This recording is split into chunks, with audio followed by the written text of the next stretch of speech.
I received another fantasy novel. So I thought, why not get into character? So I put on my special silver tunic and my little leaf thingy, and I'm ready to go. I have my coffee. It's a little hot. So we're ready. Chapter 1. Black Portent. What's a portent? The bells of Kaithla Mael had not pealed their dirge in decades, yet now their voices rang over the streets of Merito in dark and mournful song. Bong, bong, bong. Yes, that's how she wrote it. Lots of O's and N's and G's. Morven raced through the palace's corridors, bare feet slapping the marble floor as his night robes fluttered wild behind him. Please no, he prayed into the dark. Not tonight. Not now. Please, let it not be true. Bong, bong, bong. I'm sure it sounds way cooler in your mind, Nicole. Sorry. Morven, slow down! The voice cut through his chanting thoughts, causing him to stumble. He caught himself and continued on, ducking his head as if to shield it from the voice's owner. It belonged to Nephrium, the younger of his guards, a tall man in his mid-30s with a serious outlook on life. Telling much? Beware of the telling. No doubt Torin followed close behind, trying to keep up on much older legs. Neither one was a match for his speed, especially tonight.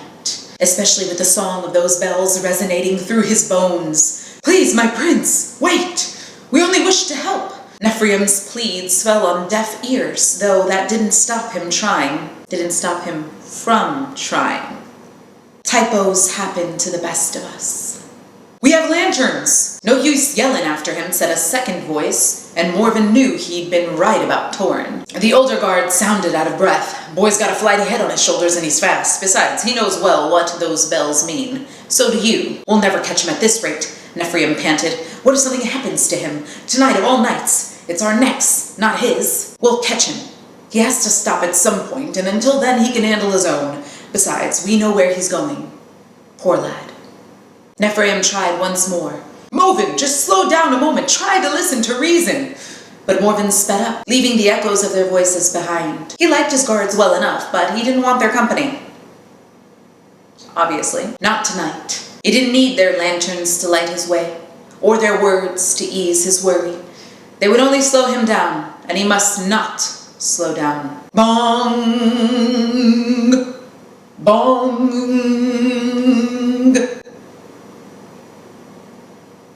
Heaving breath, Morven skirted around a corner so fast he caught his shoulder on the stone wall.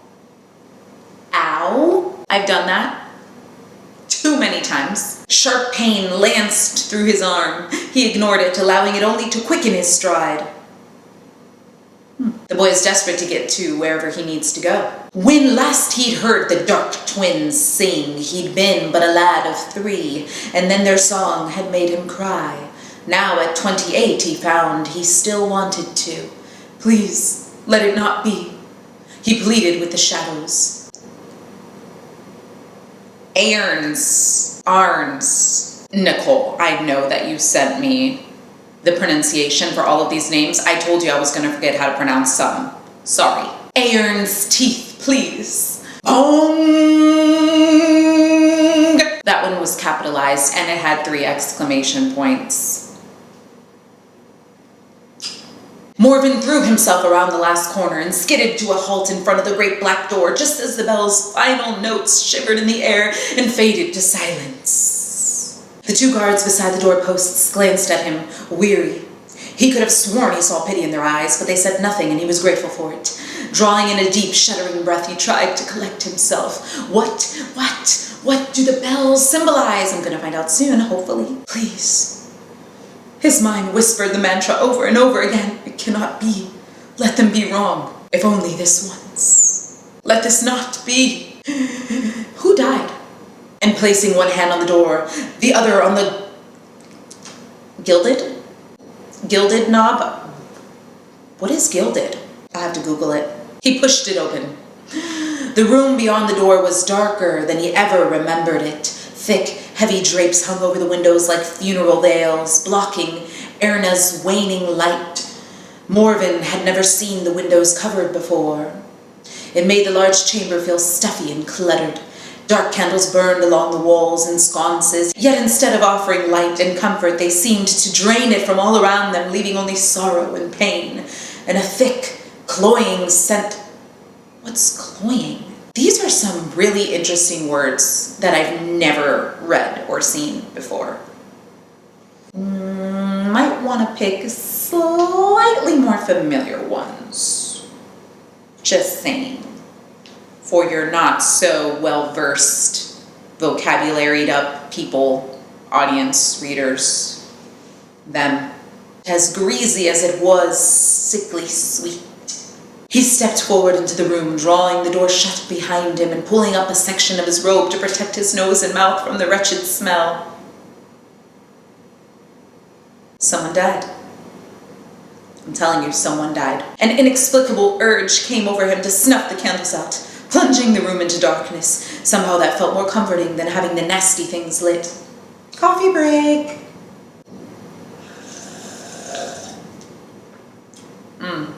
Café con leche, ya tú sabes, mujer.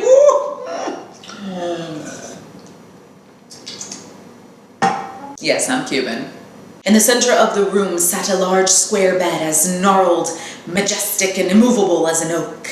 Morven approached it with weary trepidation, dreading what awaited him there, longing to confirm his own suspicions.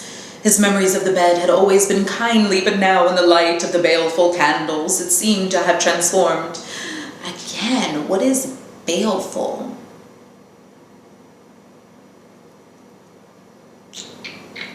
I don't think you want your audience to do that. To stop and be like, what is that word? I don't know, I'm gonna have to get a dictionary or whatever. Actually, if I'm on my smartphone, I could just Google it, but still, that's like taking me out of the story.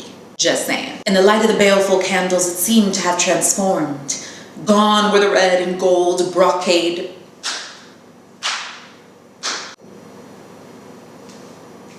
Brocade? Brocade? What is brocade? They looked like death shrouds. Morven inched nearer, watching the pile with growing dread. It never moved, nor made a sound. There was no hiss or rattle of breath, no sudden shudder of the blankets to betray life beneath them. As he came closer to the head of the bed, he saw something pale lying on the pillows. A face. I knew someone died. His breath caught in his throat.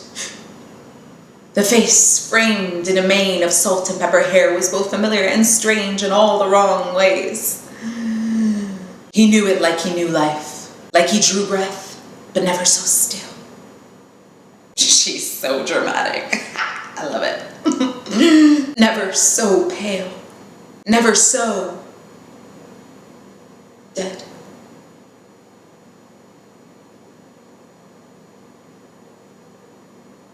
Morven reached out, caressing one sallow cheek with his fingertips. He didn't dare hope, refused to believe. It can't be true. The dark twins lie. It can't be true. Father. It's his dad. No reply, no movement, no breath. The dark twins never lied. Something rustled on the other side of the bed, a sound like snakeskin sliding over stone. Morven's eyes flicked toward the source of the noise, searching. For an instant he saw a hand, pale as ghost shades and gnarled like tree roots, brush the top of the bedclothes. You used gnarled before to describe something. You want to definitely not do that again, because like gnarled, that was like a really random kind of description. So when I saw it again, I was totally reminded of the other random description. Don't do that. Don't be using the same descriptions. Then it slipped over the side of the bed and out of sight. Creepy. An inhaled breath hissed through the air, followed by a familiar rusty voice. coffee, helps my voice. Rusty voice. Okay, let's see. Morven knew that voice all too well. He hated it. So, you have decided to grace us with your presence at last. Too bad it is a moment too late, but I suppose that's hardly unexpected from you. Morven jerked his hand away from his father's face, as if it stung. Straightening, he squared his shoulders and glared at the shadows on the other side of the bed. Aldrian.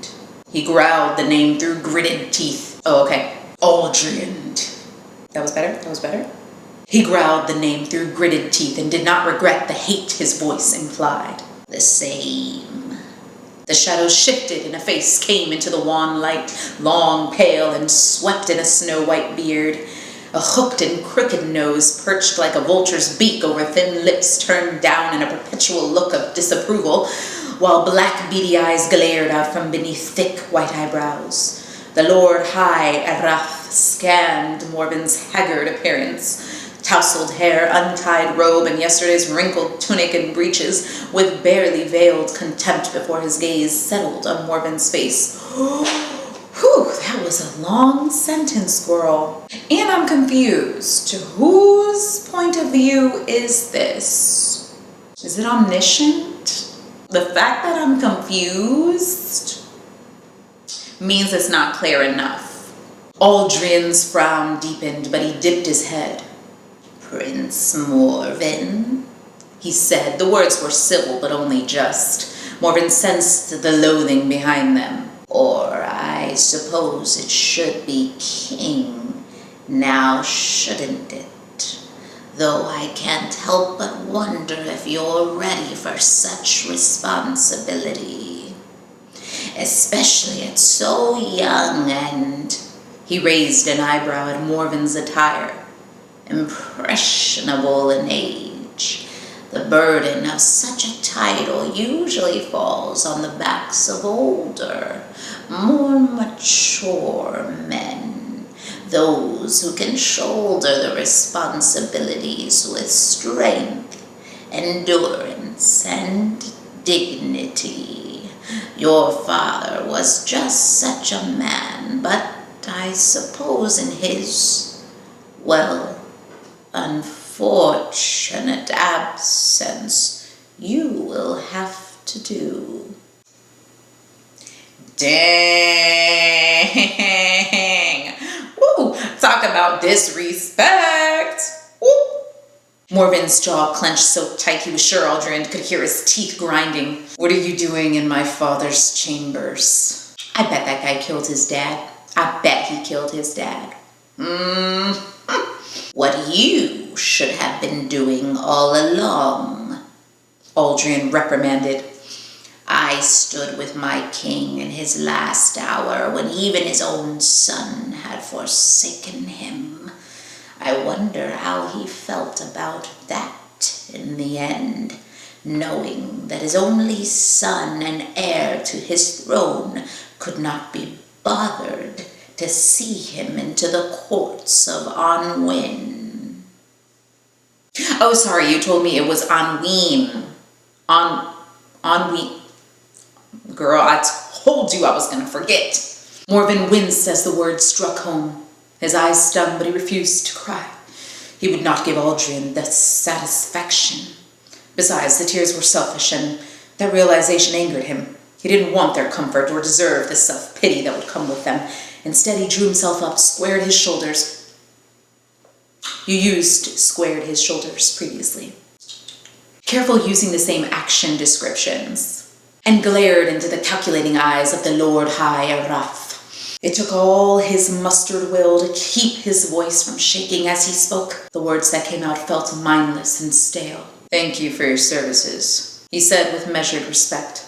I'm sure my father was most comforted by your presence in my absence, yet now I must ask that you leave. I would like to spend a few moments alone with the body and my private thoughts.